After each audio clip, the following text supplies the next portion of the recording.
अस्सलाम वालेकुम नाज़रीन, आप देख रहे हैं प्रोग्राम दो टोक। मैं हूं किरण नाज। सदीक, अतीक, रफ़ीक, हसीन, जमील, गारे हिरा के यार, गारे सौर के पहरादार, रसूल खुदा के जानिसार, महाजरीन के मददगार, अदब वाले, इताअत वाले, सबसे पहले ईमान लाने वाले, कुफ़ार के सामने हक़ की तस्दीक करने वाले, अहमद मुजतबा की रसालत की गवाही देने वाले, कौलो अमल में सच्चाई वाले, झूठ और ख़यानत से बचने वाले, मोमिनीन की मदद में सबक़त ले जाने वाले, ग़ुलामों को आज़ाद करवाने वाले, राह खुदा में खर्च करने वाले, हुजूर की ज़िंदगी में उनके मुसल्ले पर इमामत का एज़ाज़ हासिल करने वाले, मुसलमानों के खलीफा अव्वल हज़रत अबू बकर सिद्दीक़ रज़ियल्लाहु ताला अन्हु, आज उनका यौम विसाल है। खिलाफत संभालते हैं तो अवाम को मुखातिब करते हुए फरमाते हैं कि मेरी इताअत उस वक्त तक करना जब तक मैं अल्लाह और उसके रसूल की इताअत करता हूँ। अगर मैं अल्लाह और उसके रसूल की नाफरमानी करूँ तो तुम पर मेरी इताअत वाजिब नहीं है। आपने रियासत मदीना का नज़्म नस्क़ चलाने के लिए एक मरबूत निज़ाम कायम किया। उस वक्त के हिसाब से रियासत को छोटे छोटे हिस्सों यानी आज के हिसाब से सूबों और ज़िलों में तकसीम किया। वहाँ गवर्नर्स को मुकर्रर किया, काजियों को तैनात किया, अफवाज के कमांडर्स लगाए, लोगों से ज़कात या टैक्स का एक एक रुपया वसूल किया और उसको आवाम और उसकी फलाह पर खर्च किया। आपके बाद जब हज़रत उमर फ़ारूक रज़ियल्लाहु ताला अन्हु खलीफा बने और बैतुल माल की इमारत का दौरा किया तो वहाँ सिर्फ दरहम मिला। मालूम किया तो पता चला कि रियासत जो भी रकम जमा करती थी वो फलाही कामों में खर्च कर दिया जाता था और जो रकम बचती थी वो ज़रूरतमंदों में तकसीम कर दी जाती थी। और आज हम हैं, ख़जाने हमारे भी खाली हैं, लेकिन इसलिए नहीं कि ये रकम आवाम की फलाह पर खर्च कर दी गई, बल्कि इसलिए कि हुक्मरानों ने इसको दुरुस्त तरीक़े से, बल्कि यूँ कह लीजिए कि ज़िम्मेदारी के साथ इस्तेमाल ही नहीं किया। बड़े बड़े प्रोटोकॉल्स, अशराफिया की मरातें, मनपसंद लोगों की ख्वाहिशात, सरकारी करप्शन जिसने ख़जाने को खाली कर दिया और रही सही कसर टैक्स चोरों और टैक्स न देने वालों ने पूरी कर दी। खलीफा अव्वल को भी अपने दौर में ऐसे ही मसाइल का सामना था। आपने जब खिलाफत संभाली तो गतफान और बनी सलीम जैसे कबाइल ने ज़कात देने से इनकार कर दिया। जानशीन रसूल खुदा ने उनसे ताकत से निमटने का फैसला किया, लेकिन रिवायात के मुताबिक कुछ सहाबा ने ताकत का इस्तेमाल न करने का मशवरा दिया। इसलिए नहीं कि वो उन नाफरमानों के साथ थे, बल्कि इसलिए कि उन्हें खदशा था कि इस्लामी रियासत को नुकसान ना हो। खलीफा को कहा गया कि अभी तो इक़्तिदार के इब्तिदाई अय्याम हैं, मुखालिफ बहुत ज़्यादा हैं, ऐसा ना हो कि वो फ़ायदा उठा लें, फितना व फसाद फैला दें, इस्लाम को किसी तरह का नुकसान पहुँचा दें। इसलिए अभी उन्हें सब्र करना चाहिए। लेकिन इस मौके पर हज़रत अबू बकर सिद्दीक़ रज़ियल्लाहु ताला अन्हु ने कहा कि अगर तमाम लोग भी एक तरफ हो जाएं और मैं तन्हा रह जाऊं तो फिर भी अपने फ़ैसले में कोई लचक नहीं दिखाऊंगा। और फिर यही हुआ। जानशीन आकाए दो जहां ने 11 दस्ते तश्कील दिए, ज़कात न देने वालों से जंग की और एक एक रुपया वसूल किया। अगर वो चाहते तो असहाब का मशवरा मानते, सही वक्त का इंतजार करते, लेकिन उनके लिए अहकामात खुदाबंदी अहम थे। दुनियावी इक़्तिदार से रियासत के उसूल अहम थे। आज रियासत ज़कात तो नहीं पर टैक्स ज़रूर वसूल करती है, लेकिन सुन्नत सिद्दीक़ अकबर की तरह नहीं, बल्कि जो लोग पहले से टैक्स दे रहे हैं उन पर मजीद टैक्स लगाकर बड़े बड़े टैक्स चोरों पर हाथ नहीं डाला जाता, जमींदारों और जागीरदारों को सिस्टम में नहीं लाया जाता। अगर कोई हुकूमत ऐसा सोचे, ऐसा कदम भी उठाए तो फिर हड़तालों और ब्लैकमेलिंग से रियासत को घुटने टेकने पर मजबूर कर दिया जाता है। और फिर अशराफिया में बैठे इनके नुमाइंदे इक़्तिदार के जाने से डराते हैं, हुकूमत मजबूत नहीं है, निज़ाम मुस्तहकम नहीं है, ये मशवरे देते नजर आते हैं। लेकिन अगर हमें मदीना जैसी फलाही रियासत बनानी है तो चंद लोगों से नहीं बल्कि सबसे टैक्स वसूल करना होगा। ताकतवरों के आगे हथियार नहीं डालने बल्कि उनसे लड़ना होगा। अमीरों से लेकर गरीबों पर खर्च करना होगा। अल्लाह रब्बुल जलाल मदीना सानी के हुक्मरानों को सहाबा कराम व अहले बैत व अतहार के वज़ा किए गए तरीक़ाकार पर हुक्मरानी की तौफ़ीक़ अता फरमाए। आगाज़ करते हैं प्रोग्राम का। ये 2-3 दिनों से आ रहा है जी, ये कंडीशनलिटीज लग गई हैं etcetera, which I don't actually understand. जो पार्लियामेंटेरियंस के असासे जो हैं वो आते हैं, why not civil servants? IMF ने कहा है कि अब इनके जो लेजिस्लेशन हुई है उसके मुताबिक अब इनके असासे पब्लिक कर दिए जाएं, तो दैट्स ऑपरेशनल इफेक्टिवनेस। अब उसको कह दिया गया जी एडिशनल कंडीशनलिटी लगा गई है, ये एडिशनल कंडीशनलिटी नहीं है। नाज़रीन, हुकूमत पाकिस्तान से IMF की विश लिस्ट बढ़ती चली जा रही है। वज़ीर ख़जाना को इस तासुर को ज़ाहिर करने की कोशिश कर रहे हैं कि मालियाती इदारे ने कोई शर्त नहीं लगाई, लेकिन BBC के मुताबिक 18 महीने के दौरान IMF पाकिस्तान पर कर्ज देने के लिए लगभग 70 के करीब शराइत आयद कर चुका है। कल IMF की जानिब से 11 नई शराइत आई थी। बिजनेस रिकॉर्डर के मुताबिक मालियाती शोबे में दिसंबर तक तफसीली रोड मैप तैयार करना और अगले साल मार्च तक इस रोड मैप के तहत FBR की कारकर्दगी को बेहतर बनाना होगा। दिसंबर 2026 तक आला सरकारी अफसरान के असासों की तफसीलात सरकारी वेबसाइट पर शाया करना होगी। अक्टूबर 2026 तक मुतल्लिका महकमों में करप्शन के खतरात से निपटने के लिए हिकमत अमली मंसूबा देना होगा। इसके अलावा बैरून मुल्क मुकीम पाकिस्तानी जो पैसे तरसीलात ज़र की मद में पाकिस्तान में भेजते हैं, उनके अखराजात का मुकम्मल जायजा लेना होगा। दिसंबर 2026 तक सखर इलेक्ट्रिक सप्लाई कॉरपोरेशन और हैदराबाद इलेक्ट्रिक सप्लाई कॉरपोरेशन में निजी शोबे की शमूलियत से मुतल्लिक शराइत को हतमी शक्ल देना होगी। शुगर मार्केट की लिबरलाइजेशन के लिए कौमी पॉलिसी की मंजूरी, कंपनीज एक्ट में तरमीम, खुसूसी इक़्तिसादी जोन्स एक्ट में मुजव्वज़ा इस्लाहात पर कॉन्सेप्ट नोट शाया करना भी शराइत का हिस्सा है। सहाफ़ी शहबाज राना उनकी खबर के मुताबिक अब तक इस प्रोग्राम में IMF की जानिब से मजमूई तौर पर 64 शराइत आयद की जा चुकी हैं। अगर सिलसिला यूं ही चलता रहा तो शराइत की सेंचुरी हो सकती है। IMF सामने सर तस्लीम खम करने वाली आज की मौजूदा क़यादत पिछले दौर में पाकिस्तान तहरीक इंसाफ पर पाकिस्तान को IMF के हाथों गिरवी रखने का इल्ज़ाम लगाती थी। IMF के हाथों पाकिस्तान को गिरवी रखकर चला गया। कौम को भी बताओ कि IMF के हाथों मुल्क कैसे गिरवी रखा, क्या शराइत तय की, IMF का गुलाम बनाया।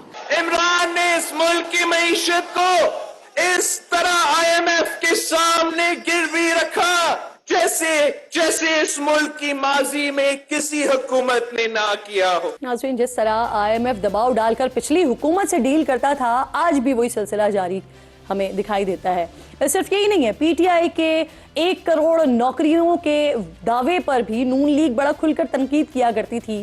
कहा जाता था कि PTI ने तो नौजवानों को नौकरियां नहीं दी, लेकिन जब नून लीग की हुकूमत आएगी तो नौजवानों को नौकरियां मिलेंगी। लेकिन आज ही वजीर खजाना कह रहे हैं कि उन्हें हुकूमती साइज कम करना है। वो कैसे नौकरियां दे सकते हैं? हम नौजवान बेटों और बेटियों को लैपटॉप देंगे इंशाल्लाह, और लैपटॉप के साथ साथ इंशाल्लाह हम इनको हुनर भी सिखाएंगे और इंशाल्लाह बाइज्जत नौकरियां भी देंगे, रोजगार भी देंगे इंशाल्लाह। ये कॉन्ट्रडिक्टरी है फ्रॉम दैट डिमांड कि आप गवर्नमेंट का फुटप्रिंट कम करें। We are trying to bring the size of the federal government down, और उसी वक्त आप कहें जी कि यही उनको नौकरियां दें। So what we have to do is to provide that ecosystem. आज से 10 दिन पहले भी वजीर खजाना कह चुके हैं कि ये काम हुकूमत का नहीं है, यानी नौकरियां देना हुकूमत का काम नहीं है। इस सोच को तब्दील करने की ज़रूरत है। प्रोग्राम में मेरे इंतहाई मोअज़्ज़ज़ मेहमान राना एहसान अफजल साहब, जो कि कोऑर्डिनेटर हैं प्राइम मिनिस्टर के, ज्वाइन कर रहे हैं। मैं आपकी बेहद शुक्रगुजार हूँ। एक एक करके ज़रा मामला को राना साहब डिस्कस कर लेते हैं। सबसे पहले सर, ये जो IMF की मज़ीद 11 शराइत आई हैं हमारे सामने, जिसके बाद ये कुल शराइत की तादाद अब हो चुकी है 64। PTI दौर में सर जब ये शराइत लगा करती थी तो मैंने अभी सुनवाया नाज़रीन को कि आप लोग किस तरह से कहा करते थे कि IMF के हाथों गिरवी रख दिया, हुकूमत ने IMF के सामने सरेंडर कर दिया। आज आप लोग भी यही काम कर रहे हैं और फिर साथ साथ इसके कसीदे भी पढ़ रहे हैं। राना साहब, बिस्मिल्लाहिर्रहमानिर्रहीम।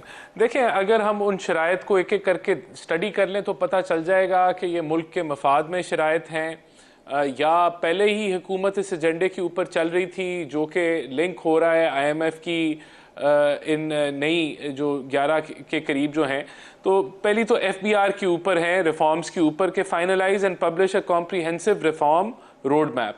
तो ये तो हम ऑलरेडी कर रहे हैं, उनके साथ मज़ीद इसके ऊपर फाइन ट्यूनिंग चल रही है और इसकी ज़रूरत, ये वक्त की ज़रूरत भी है कि FBR आपका रोबस्ट हो, वो टैक्स एवेजन को भी रोके, वो टैक्स बेस को भी बढ़ाए।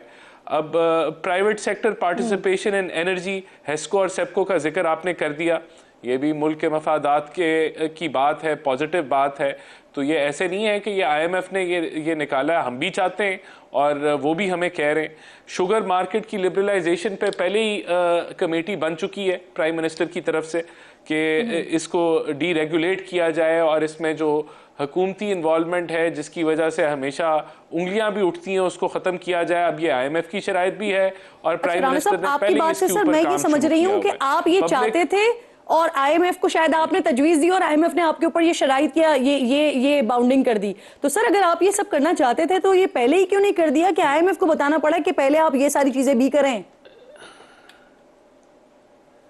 नहीं देखिए, होता ऐसे है कि जब आप ये काम कर रहे होते हैं तो IMF भी रिव्यू कर रहा होता है और फिर वो अपने टारगेट्स भी रिवाइज कर रहा होता है कि ये चीज़ें आप इस प्रोग्राम में भी ले आएँ, तो उससे ये स्ट्रेंथ भी मिल जाती है। अगर हुकूमत मिसाल के तौर पे शुगर लिबरलाइजेशन के ऊपर या डीरेगुलेशन की बात कर रही है और IMF देख रहा है कि हुकूमत इसके ऊपर इंगेज कर रही है और वो समझता है कि नहीं हाँ इसके अंदर हम भी हुकूमत के साथ मिल जाते हैं और इसको एजेंडे का हिस्सा बना लेते हैं, तो इस तरीके से फिर ये आप ये एजेंडे का हिस्सा बन जाते हैं, जो कि एक पॉजिटिव चीज़ है ना। बात ये है at the end of the day अगर शुगर मार्केट को लिबरलाइज किया जाता है या डीरेगुलेट किया जाता है तो यही चीज़ का जिक्र जो है इकोनॉमिस्ट और मुख्तलिफ फाइनेंशियल एक्सपर्ट कर रहे हैं कि ऐसा होना चाहिए। अब पब्लिक एसेट डिक्लेरेशन पे आपने फाइनेंस मिनिस्टर का भी सुना दिया, इसके ऊपर मजीद ट्रांसपेरेंसी की रिक्वायरमेंट है। जी एंटी करप्शन का एक्शन प्लान भी बता दें, क्योंकि जब PTI कहा करती थी 50 लाख और 1 करोड़ नौकरियों के हवाले से, फिर आप लोगों ने का ये बयानिया था कि उन्होंने तो नहीं दी लेकिन जब हम इक़्तिदार में आएंगे तो फिर हम नौकरियां देंगे। अब आप ही के वजीर खजाना कह रहे हैं कि इस सोच को तब्दील होने की जरूरत है, ये हुकूमत का काम नहीं है। सर तो आप लोग उस वक्त सही कह रहे थे या अभी वजीर खजाना सही कह रहे हैं? सर नहीं, इसको मैं मजीद एक्सप्लेन कर देता हूँ। बिल्कुल देखें, हुकूमत का सरकारी नौकरियां देने का तो कोई काम नहीं है। हुकूमत का काम है कि ऐसा ग्रोथ रेट, ऐसा इकोसिस्टम बनाए कि जिसके अंदर मुल्क जो है वो 6, 7, 8% पे ग्रो करे, तो प्राइवेट सेक्टर नौकरियां जनरेट करे और जितने भी नए ग्रेजुएट्स हैं उनकी एब्जॉर्प्शन हो। अब हम इसी रास्ते के ऊपर हैं ऑब्वियसली, लेकिन प्रॉब्लम मैं आपके सामने रख देता हूं जिसको हम इंशाल्लाह अपने टेन्योर के अंदर हल करेंगे, और वो ये है कि जब भी हम 5-6% पे ग्रो करते हैं तो करंट अकाउंट डेफिसिट बन जाता है और आपको कुछ को लेके दुनिया के सामने जाना पड़ता है। तो हम इस बूम बस साइकिल से निकलना चाहते हैं और हम रिफॉर्म्स कर रहे हैं मुख्तलिफ शोबों के अंदर कि एक्सपोर्ट लेड ग्रोथ हो, और उसके लिए हम थोड़ी सी एहतियात के साथ आगे बढ़ें। बिल्कुल इस चीज़ को मैं तस्लीम करता हूँ कि ग्रोथ रेट अभी 2 से 3% के दरमियान में है और मुल्क को 6-7% के ग्रोथ रेट की ज़रूरत है। हमारा सिर्फ एक ही चैलेंज है जिसको हमने हेड ऑन लिया हुआ है प्राइम मिनिस्टर शहबाज शरीफ ने, और वो ये है कि हमने बूम बस मसनूई ग्रोथ नहीं करनी जो इम्पोर्ट लेड हो। ये चैलेंजिंग है, ये आसान नहीं है। हम इस रास्ते के ऊपर गामजन है। इंशाल्लाह इस टेन्योर के एंड पे जब हम 6-7% पे ग्रो करेंगे, हमारा दावा ये है, हमारी काविश ये है कि वो ऐसा खसारा ना करे डॉलर टर्म्स में कि हमें कशको लेके जाना पड़े। जी राना साहब, एक सवाल भी साथ साथ ले लेना। आप खुद भी कह रहे हैं एक्सपोर्ट बढ़ाना चाहते हैं, हम हमारा जो सारा इन्हिसार है वो हम तरसीलाते ज़र पर रखते हैं। अब जो हुकूमत रिलीफ देती है तरसीलाते ज़र पर, IMF को इसके ऊपर एतराज है, तो अगर सर ये खत्म करते हैं आप तो फिर तरसीलाते ज़र पर फर्क कितना पड़ेगा इससे? देखिए, ये बिल्कुल हम IMF के साथ इस चीज़ के ऊपर इंगेज कर रहे हैं और इंशाल्लाह ताला हमें उम्मीद है कि अगले बजट के अंदर हम एक्सपोर्टर्स के लिए ऐसा पैकेज निकालेंगे। अभी भी देखें, हमने IMF के होते हुए बिजली के रेट जो 16-17 सेंट पे चले गए थे उनको हम 12-13 सेंट के ऊपर लेके आए हैं, और जो क्या कहते हैं सूद की शरह थी उसको हम नीचे लेके आए हैं। तो हमने कोशिश की है कि हम इसमें IMF के प्रोग्राम में रहते हुए बेहतरी लेके आए। जो एक्सपोर्ट डेवलपमेंट सेस था 0.25% का, सर इसे भी मुझे करेक्ट कीजिएगा और कंफर्म कीजिएगा कि कोई शख्स $1 भेज रहा है पाकिस्तान में, तो क्या उस $1 पर 20 से 25 रुपए हुकूमत पाकिस्तान को देने पड़ते हैं कंपनीज को? सर जो भी एक्सचेंज कंपनीज हैं उनको? नहीं देखिए, मेरे पास इसकी एग्जैक्ट डिटेल नहीं है कि जो मैं आपको शेयर करूं, लेकिन हम इस निज़ाम को भी जो है हमने एजेंडे पे लिया हुआ है कि जो रिमिटेंसेस का निज़ाम है उसको हमने बेहतर बनाना है और उसको आसान करना है, और जो बैरियर्स हैं लीगल चैनल्स के ज़रिए रेमिटेंसेस भेजने के उसको बेहतर करने की ज़रूरत है। लेकिन जो आपका स्पेसिफिक सवाल है, मैं आई एम सॉरी, मैं आपको ऐसा जवाब यानी चले ये तो आप मुझे बता देना कि जो सहूलत हुकूमत दे रही है रेमिटेंसेस पर, क्या वो ख़त्म करने ही जा रहे हैं आप लोग? नहीं नहीं नहीं, बिल्कुल भी नहीं। हम रेमिटेंसेस को इनकरेज करना चाहते हैं और अभी तक जो हमारी पॉलिसी रही है रेमिटेंसेस के हवाले से वो निहायत कामयाब पॉलिसी रही है, क्योंकि रेमिटेंसेस बड़ी हैं और ऑफिशियल जो अनडॉक्यूमेंटेड तरीके से रेमिटेंसेस आती थी वो कन्वर्ट हुई हैं ऑफिशियल चैनल्स के ऊपर, रेमिटेंसेस ऑफिशियल जराए से आना शुरू हो गई हैं। हम कोई मराद अच्छा सर, मुझे ये बताइए जो गैस सेक्टर है इसका गर्दिशी कर्जा खत्म करने का प्लान सामने आया है राना साहब, जिसके तहत पेट्रोलियम मसनूआत पर लेवी में 5 रुपए इजाफा किया जाएगा। पहले ही हुकूमत सर तकरीबन जो है ना 70 रुपए लेवी वसूल कर रही है। अब सवाल ये है कि चाहे कर्ज उतारना हो या बलूचिस्तान में सड़क बनाना हो, सर यही हल रह गया है कि लेवी बढ़ाते जाएं आप पेट्रोल पर? देखें, ये अभी प्लान जब फॉर्मली लॉन्च होगा तो मैं इस पर कोई कमेंट कर सकूंगा। अभी ये मीडिया पे ज़रूर बात चल रही है, लेकिन ये इस प्लान को फाइनलाइज हो लेने दें तो फिर मैं इस पे कमेंट कर सकूंगा। उससे पहले तो मैं नहीं समझता। अली परवेज मलिक साहब कह रहे हैं कि ये ऑप्शन दिया हुआ है सर, उन्होंने ये ऑप्शन दिया हुआ है। मुझे बताइए, पावर सेक्टर के लिए भी ऐसे ही प्लान आया था ना सामने सितंबर में हुकूमत और बैंक्स के दरमियान। सर फाइनेंसिंग का एक मुआहदा पाया था तय, लेकिन अब तक जो ट्रांजेक्शन नहीं हुई है इसकी क्या वजूहात है? क्यों इसमें ताखीर हो रही है?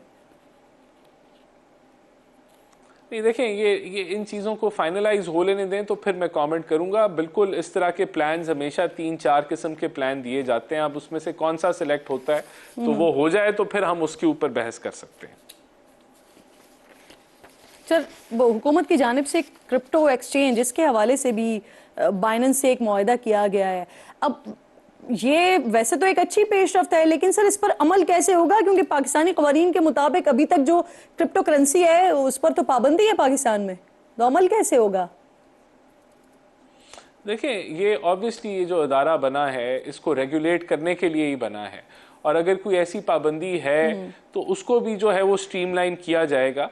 डेफिनेटली इसके ऊपर जो है ये काविश जो की गई है ये बड़ा एक ब्रेक थ्रू है कि पाकिस्तान डिजिटल वॉलेट बनाने जा रहा है और डिजिटल करेंसी की तरफ जो है उसको मज़ीद उसके अंदर पाकिस्तानी अवाम के लिए ऑप्शंस निकाली जाएंगी, और मैं समझता हूँ कि ये पॉजिटिव स्टेप है।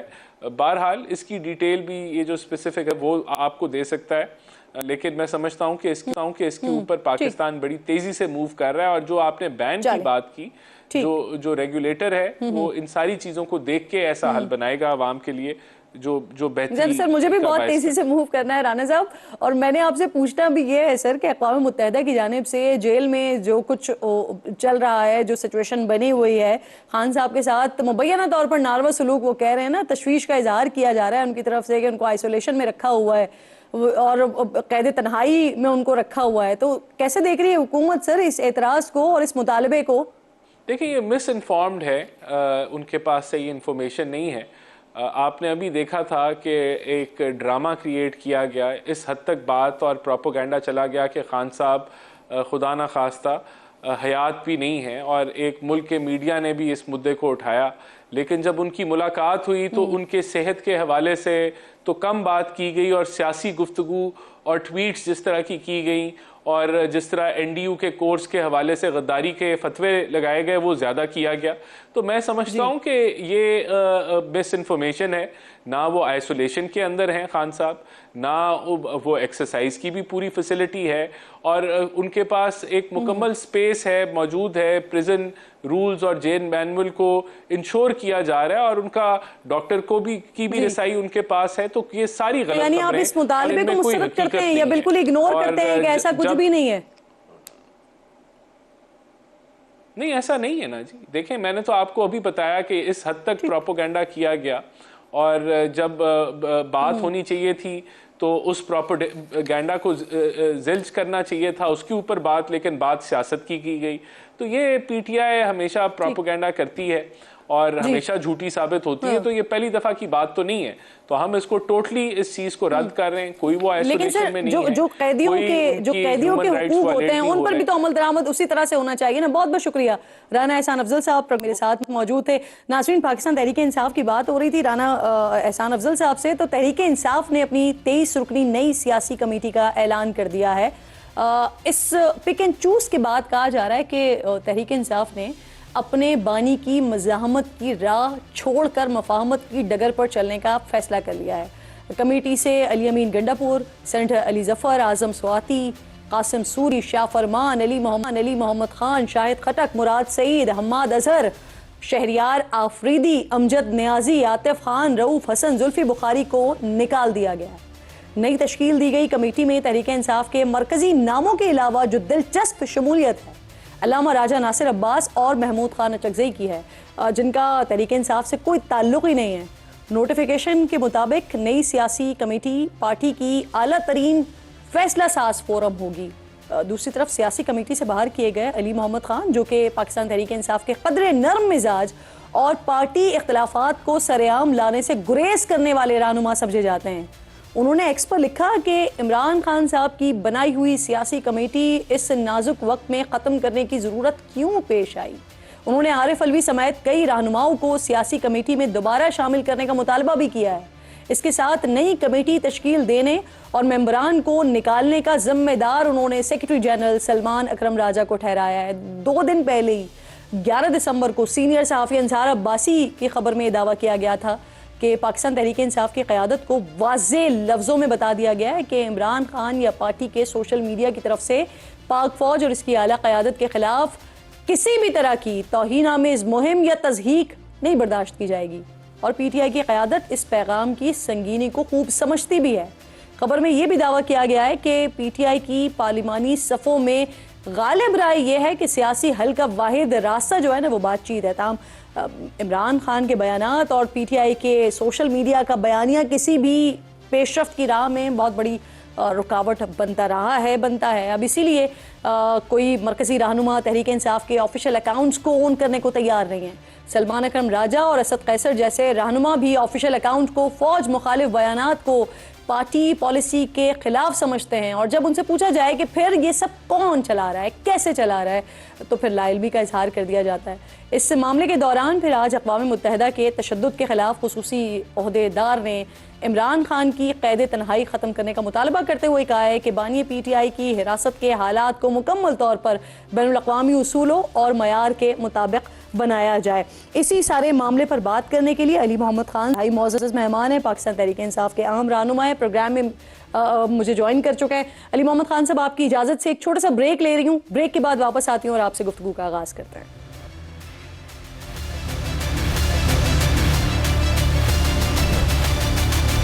प्रोग्राम में एक बार फिर आपको खुशामदीद कहती हूँ। मेरे इंतहाई मौजूद मेहमान अली मोहम्मद खान साहब प्रोग्राम में मेरे साथ मौजूद हैं। बहुत शुक्रिया आपका अली मोहम्मद खान साहब। सबसे पहले तो मुझे ये बता दीजिए, अभी मैंने बताया भी नाजरीन को, जो आपने एक शिकवा भी किया जो सियासी कमेटी में उखाड़ पिछाड़ हुई, आपका भी नाम उसका भी नाम उसमें से निकल गया, तो आप समेत जितने भी दीगर पाकिस्तान तहरीक इंसाफ के रहनुमा थे जो इस सियासी कमेटी का हिस्सा थे, जैसे खान साहब ने बनाई थी, निकालने की वजह बताई है सर?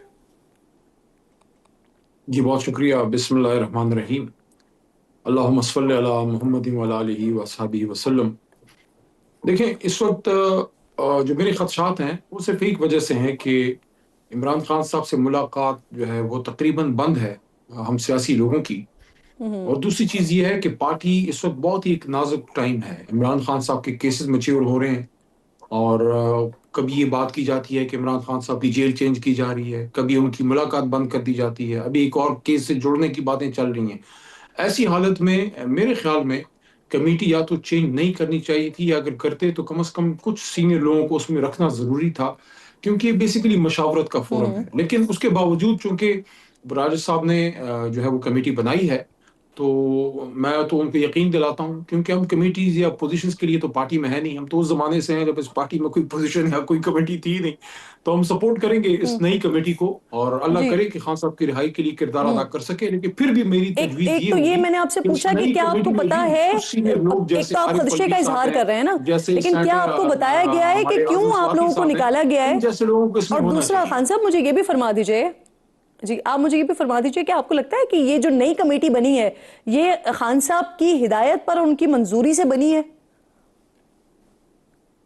देखिए, जो पिछली कमेटी थी जो पॉलिटिकल थी, खान साहब जेल जाने से पहले तो कुछ लोगों को खुद नामजद कर गए और कुछ फिर जेल के अंदर उन्होंने एक एक की अप्रूवल खान साहब ने खुद दी है। उसमें कोई एक भी ऐसा शख्स नहीं है जो इमरान खान साहब ने खुद जिसकी अप्रूवल जो है वो ना दी हो। तो अब ये जो नई कमेटी के नाम आए हैं, मुझे इसका नहीं इल्म कि खान साहब ने इसकी अप्रूवल दी है या नहीं, लेकिन बहरहाल जो भी लोग हैं हमारे अपने लोग हैं, उनमें से कुछ पुराने सीनियर्स भी हैं, उनको हम भरपूर सपोर्ट करेंगे। लेकिन मेरी तजवीज़ फिर भी जमात को यही होगी कि जिन लोगों ने मुश्किल वक्त में पार्टी के साथ स्टैंड लिया है, जैसे अली अमीन गंडापुर हैं, सेनेटर जी आजम खान सवाती हैं, जुल्फी बुखारी साहब हैं, या फॉर्मर प्रेसिडेंट अलवी साहब हैं, इन लोगों के होने से क्वालिटी बेहतर होगी डिसीजन मेकिंग की। अच्छा, आप ये सवाल करें कि सियासी कमेटी, नई सियासी कमेटी बनाने की वजह क्या है? हालांकि इमरान खान के ऑफिशियल अकाउंट पर यह पैगाम मौजूद है कि वो पॉलिटिकल कमेटी को ख़त्म कर रहे हैं और सलमान अकरम राजा के पास मुकम्मल इख्तियारात हैं कि वो एक नई और मुख्तसर कमेटी बनाएं। अब माशाल्लाह कमेटी राजा साहब ने बना दी है, हमारा ताउन उनके साथ है और hopefully they can do something good. Khan साहब की रिहाई के लिए किरदार अदा करें। मैं समझता हूँ कि पार्टी को सिर्फ कमेटी पे भी नहीं छोड़ना चाहिए।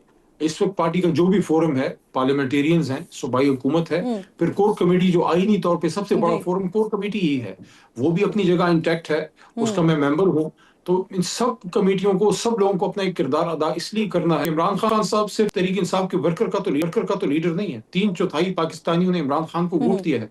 ये इस वक्त इमरान खान की सीरी जो है, ये पाकिस्तानियों का मसला है। और पाकिस्तान, देखें, पाकिस्तान आगे तब ही जाएगा जब तमाम सियासी क़यादत इस टेम्परेचर को कम करे, इमरान खान साहब की भी रिहाई हो, बाकी असीरान की भी रिहाई हो, और सियासी मामलात को सियासी अंदाज में हल किया जाए, और एस्टेब्लिशमेंट से जो दूरियां हैं उसको भी कम किया जाए, क्योंकि आप दहशतगर्दी की जंग लड़ सकते हैं। अली मोहम्मद खान साहब, मुझे जरा ये भी बताइएगा कि सर, क्या आपकी पार्टी आइन में ये मौजूद है, अली मोहम्मद खान साहब, कि आपकी जमात के अलावा कोई दूसरा शख्स उस कमेटी का हिस्सा हो सकता है जो अहम फैसले करे?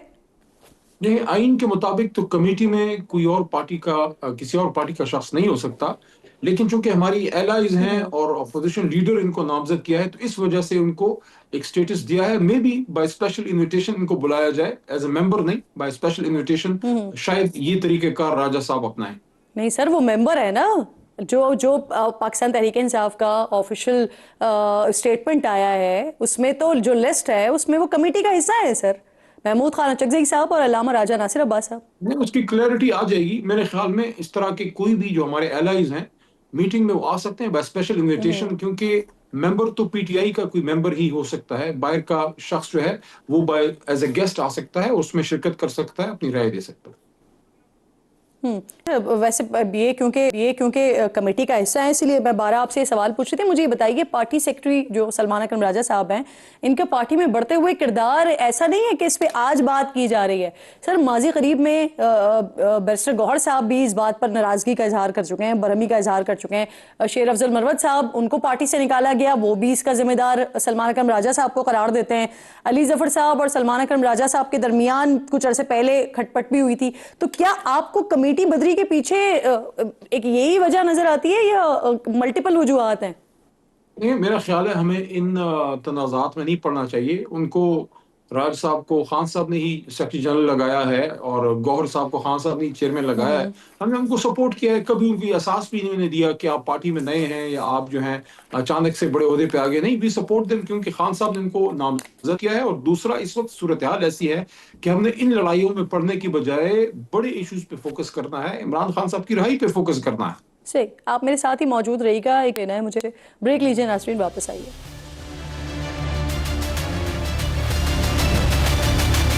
प्रोग्राम में एक बार फिर आपको खुशामदीद कहती हूँ। मेरे मौजूद मेहमान अली मोहम्मद खान साहब साथ मौजूद हैं। अली मोहम्मद खान साहब, ये फरमाइएगा, क्या आपके इल्म है सर, पाकिस्तान तहरीक इंसाफ के जो ऑफिशियल एक्स अकाउंट हो गया या फेसबुक अकाउंट हो गया, वहाँ पर जो कुछ हो रहा होता है, जो कुछ चल रहा होता है, इदारों के खिलाफ चल रहा होता है, वो किसकी इजाज़त से चल रहा होता है? कल असद कैसर साहब प्रोग्राम में साथ मौजूद थे, मैं उनसे पूछ रही थी, उन्होंने भी लाइल्मी का इजहार किया। सलमान अकरम राजा साहब से ये सवाल किया जाता है, उनको भी नहीं मालूम होता कि क्या हो रहा है और क्यों हो रहा है और किसकी इजाज़त से हो रहा है। आपके इल्म में है? मुझे ज्यादा इल्म तो नहीं, लेकिन मेरे ख्याल में जो चेयरमैन साहब हैं, सेक्रेटरी जनरल, वो खुद भी उसको मॉनिटर या खुद डायरेक्टली कंट्रोल मेरे ख्याल में नहीं करते, लेकिन बीइंग ऑफिस बियरर्स हो सकता है कि ज्यादा इंफॉर्मेशन उनको हो। सर, वो भी तो लाताल्लुक़ी का या फिर वो कह लीजिए कि लाइल्मी का वो इजहार करते हैं ना। अब सवाल एग्जैक्टली यही है ना कि पार्टी के चेयरमैन को या पार्टी के जनरल सेक्रेटरी को ये नहीं पता कि पार्टी के ऑफिशियल अकाउंट पर क्या हो रहा है सर। किसी मरकजी रहनुमा को नहीं पता ये सर, ये कौन कर रहा है, कैसे कर रहा है, किसकी इजाजत से कर रहा है सर। इसमें जो पाकिस्तान में सूरत हाल है, उसमें तो आप देख लीजिए कि यहाँ से ऑपरेट करना वैसे ही बड़ा मुश्किल है।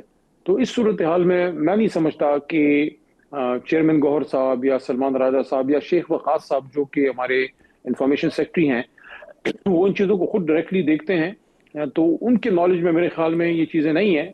लेकिन ये एक इशू ऐसा है कि इसमें इमरान खान साहब से मुलाकात के बाद, लेकिन कहीं से भी दुनिया के किसी भी कोने से ऑपरेट हो रहा हो सर, लेकिन पार्टी की क़यादत तो यहाँ बैठी हुई है ना, इमरान खान खुद भी तो यहाँ अडियाला में ही है ना, तो हिदायत तो यहीं से ही जाती होगी ना सर, वो भले ही कहीं से युगांडा से ही क्यों ना चल रहा हो अकाउंट। युगांडा तो मेरा नहीं ख्याल कि वहां से चल रहा होगा, लेकिन जो इन्फॉर्मेशन है नॉर्मली वकला या उनकी सिस्टर्स के जरिए मेरे ख्याल में जाता है, चैनल शायद वही है। लेकिन इसको ज्यादा स्ट्रीमलाइन अगर करना हो तो उसमें खान साहब की इजाजत के बगैर, जाहिर है इसमें चेयरमैन गौहर साहब या सेक्रेटरी जनरल राज साहब इंटरफेयर नहीं कर सकते।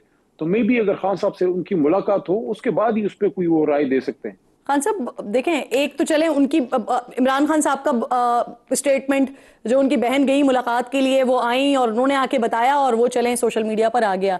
लेकिन इदारों के हवाले से जो कुछ सोशल मीडिया पर हो रहा होता है, जो तज़हीक आमेज मुहिम हो रही होती है, जो मीम्स बनाई जा रही होती हैं, जो ऑफिशियल अकाउंट से अपलोड हो रही होती हैं चीजें, वो कौन कर रहा है सर? वो किसकी हिदायत पर कर रहा है और किसकी इजाजत से कर रहा है? ये बेशुमार सोशल मीडिया के लोग हैं, आप किस किस को कंट्रोल करेंगे। लेकिन मेरे ख्याल में इसमें जो पॉलिसी गाइडलाइन है वो बड़ी क्लियर है। देखिए, इमरान खान साहब ने बतौर वजीर आजम और बतौर साबिका वजीर आजम दोनों पोजीशंस में हमेशा ये बात की है कि मुल्क भी मेरा है और फौज भी मेरी है, और इदारे से नहीं। लेकिन सर आपके लिए तो सबसे ज्यादा संजीदा नौयत की बात ये होनी चाहिए, क्योंकि अली मोहम्मद खान साहब, जो परेशानियां और मुश्किलात आप लोगों के लिए दिन ब दिन बढ़ती जा रही हैं, वो इसी वजह से बढ़ती जा रही हैं कि सोशल मीडिया पर जिस तरह का आपका नैरेटिव बनता है और फिर बराबर में पड़ोस में जिस तरह के हमारे लोग बैठे हैं वो उसको उठाकर मजीद आगे बढ़ा रहे होते हैं सर, और आप लोगों के लिए ये मुश्किलात क्रिएट कर रहा है। देखिए, मैं वही अर्ज कर रहा था, आपने बीच में थोड़ा सा टोका। मैं ये कह रहा था कि खान साहब ने हमेशा ये कहा कि मुल्क भी मेरा है और फौज भी मेरी है। वो सियासत में एस्टैब्लिशमेंट के किरदार के खिलाफ तो जरूर हैं, लेकिन इदारे के खिलाफ कभी भी नहीं। और अभी हालिया आपने देखा कि बावजूद असीरी के, बावजूद इस वजह के कि वो जेल में है, पाक भारत जंग के दौरान, मैं समझता हूँ अगर कोई देखे तो शायद मियाँ नवाज शरीफ साहब या आसिफ जरदारी साहब या मियाँ शहबाज शरीफ साहब से ज्यादा इमरान खान साहब जेल के अंदर से उस पर वोकल हुए। तो पॉलिसी लाइन तो बड़ी क्लियर है कि इदारे को जो है कौम ने और पार्टी ने सपोर्ट करना है। इसमें जो पार्टी चेयरमैन है वो जो पॉलिसी गाइडलाइन इस बार अली मोहम्मद खान साहब, वक्त मेरे पास बिल्कुल खत्म हो गया, वरना इस पर भी मजीद बात हो सकती थी कि तैयारे गिरने से पहले तक सोशल मीडिया अकाउंट से क्या कुछ होता रहा, और फिर जब तैयारे पाकिस्तान ने गिरा दिए उसके फौरन बाद सोशल मीडिया अकाउंट्स पे क्या अचानक से एक जबरदस्त किस्म की तब्दीली आई, वो तब्दीली जिसकी आप लोग बात किया करते थे। वक्त मेरे पास बिल्कुल खत्म हो गया है, मैं आपकी बेहद शुक्रगुजार हूँ, प्रोग्राम मौजूद थे। नाज़रीन, इंशाल्लाह आपसे मुलाकात होगी कल। अपना और अपने मुल्क का खास ख्याल रखिए, फ़लस्तीन को, मक़बूज़ा कश्मीर को अपनी दुआओं में याद रखिए। अल्लाह निगहबान।